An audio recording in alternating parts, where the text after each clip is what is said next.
If we have time in today's class, we're going to have a debate. A debate is when there are two teams or sometimes two people arguing over something. Most high schools have debate teams. When you get to high school, you might be on a debate team. Debate teams are a little bit like football or baseball or basketball teams, except instead of playing a sport, they're actually just debating. The debates can be really fun. There's an audience, there's judges who pick a winner, and you can even win trophies for winning a debate championship. Here you see some pictures of some real-life high school debate teams. Now, when the teams get together to have their debate match, there's a question that they're debating. The question is given to the debaters ahead of time so that they can prepare. It could be a question like, do you think it's a good idea to have school on Saturday? Now, I bet you probably don't think it's a good idea, but one side would have to argue that yes, it is a good idea, and one side would have to argue that no, it's not a good idea. You're not allowed to pick which side you're on in a debate. That's actually what makes it really challenging. So even if you didn't think it's a good idea to have school on Saturday, if you were given the position to have to defend that yes, it is a good idea, you would still have to try to make arguments for that. You don't always get to argue the side that you actually believe in. That's what can make it really tough to be on a debate team. But it's also a good skill to learn how to argue the other side. It helps to put yourself in someone else's shoes.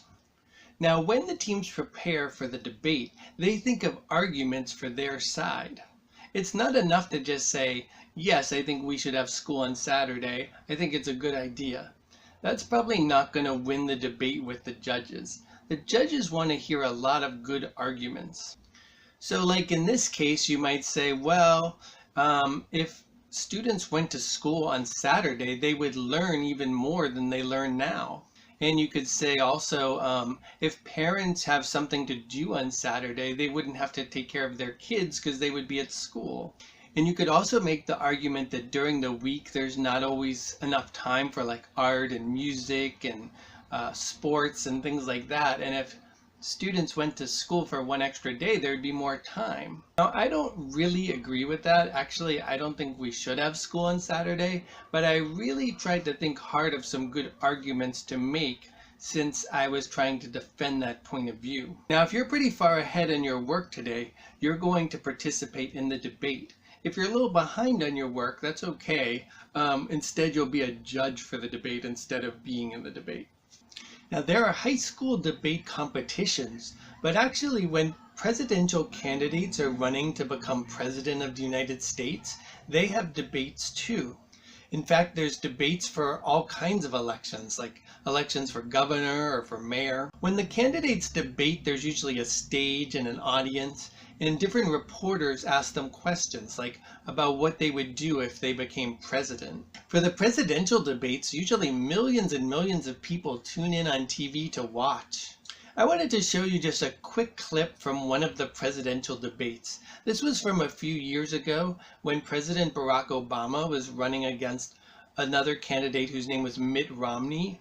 They were running against each other for the election in 2012, and they had a few debates before the election. Here's a clip from one of them. Any specifics beyond Big Bird and eliminating funding for Planned Parenthood in terms of how he pays for that? When we're talking about math that doesn't add up, how about $4 trillion of deficits over the last 4 years? $5 trillion.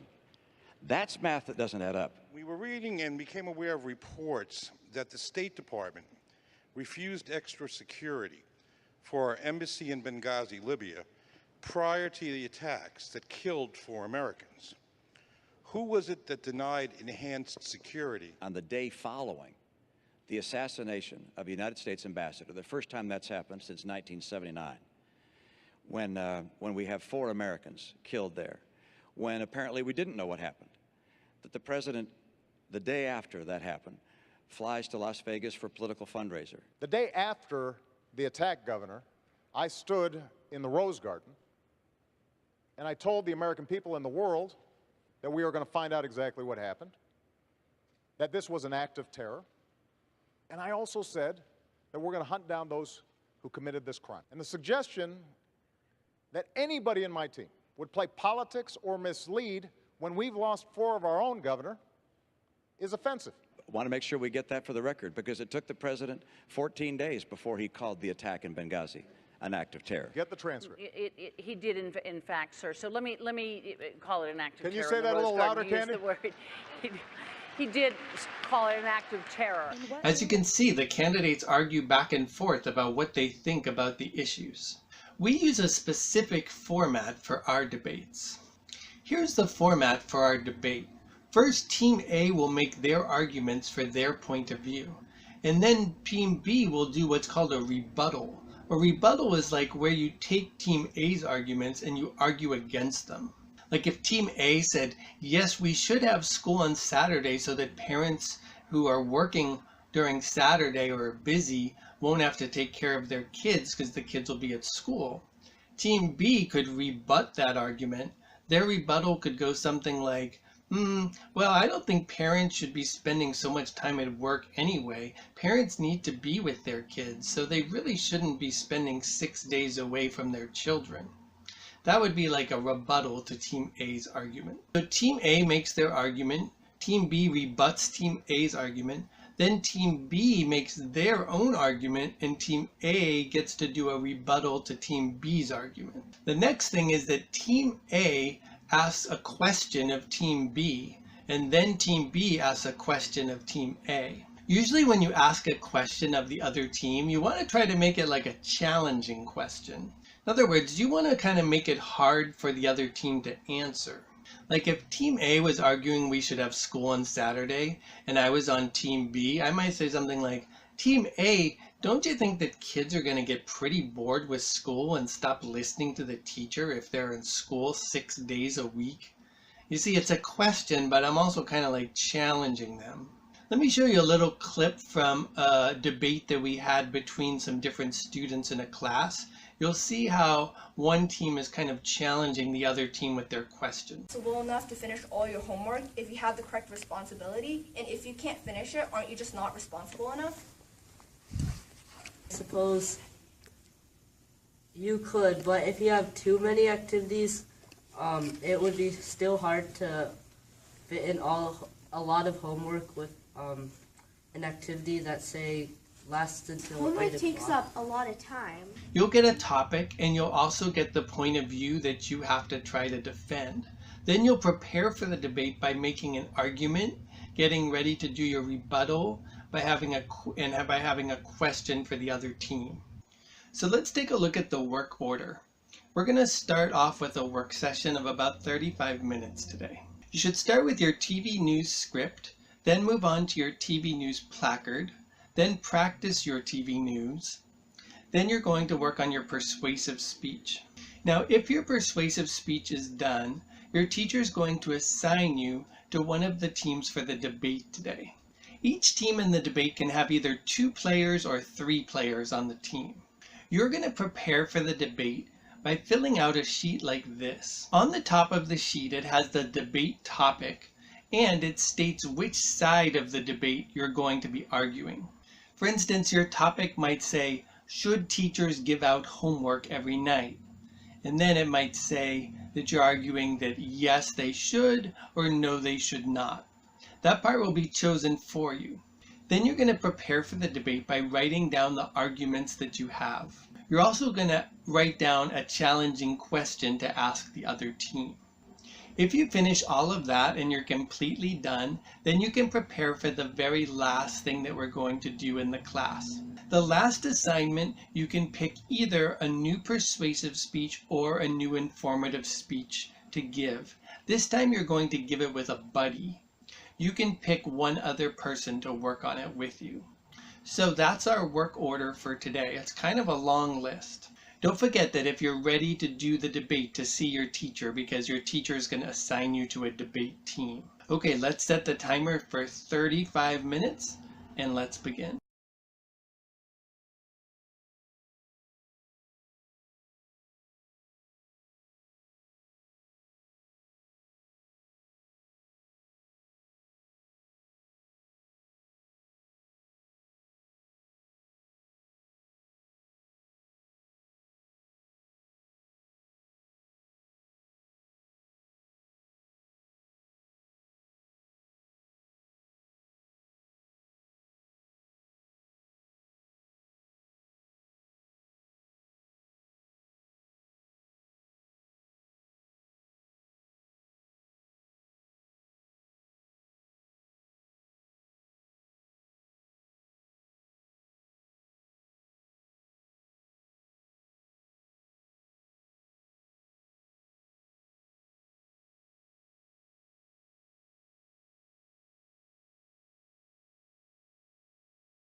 Okay, we're going to have our debate now. Each team should have either 2 or 3 players on it, and hopefully you had a little time to prepare for the debate.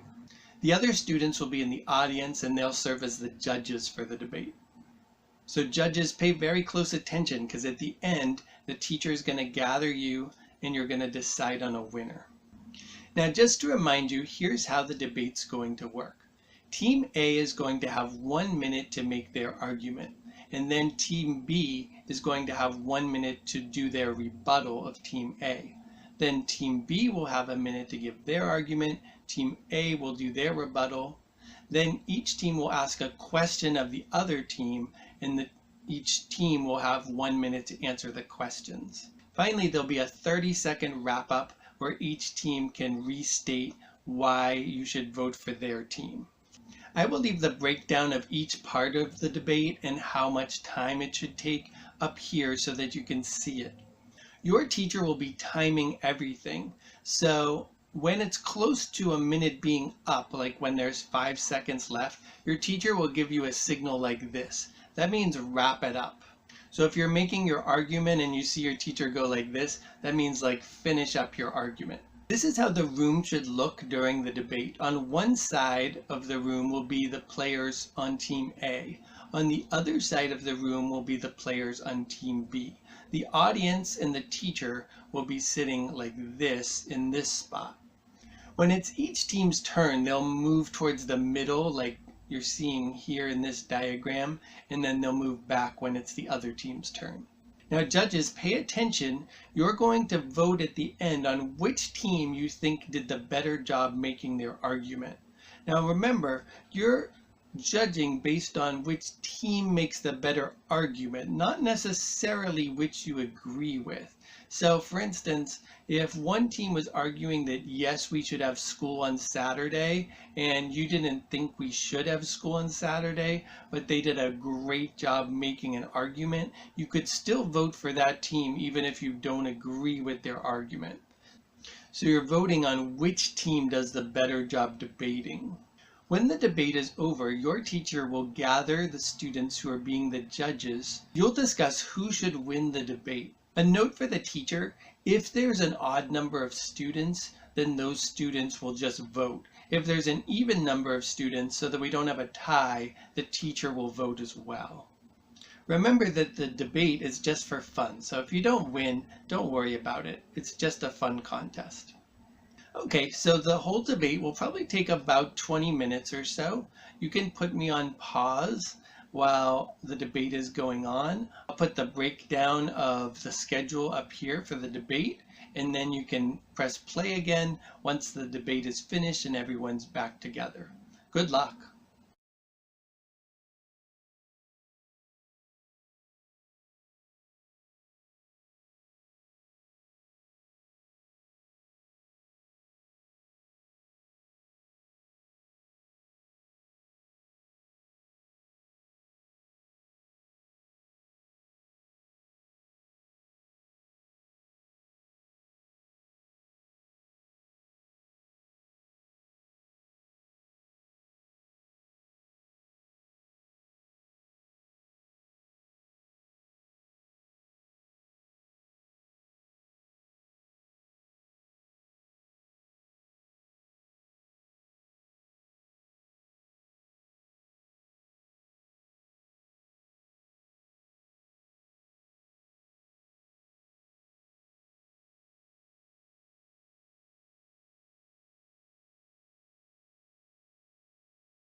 Okay, we're coming up towards our final class now, and I wanted to tell you that we're going to invite the parents to come for the final class and see some of your speeches. This might be exciting news or it might make you a little nervous, but don't worry, you've been working really hard on your speeches and the parents are going to be really excited to see you give a speech.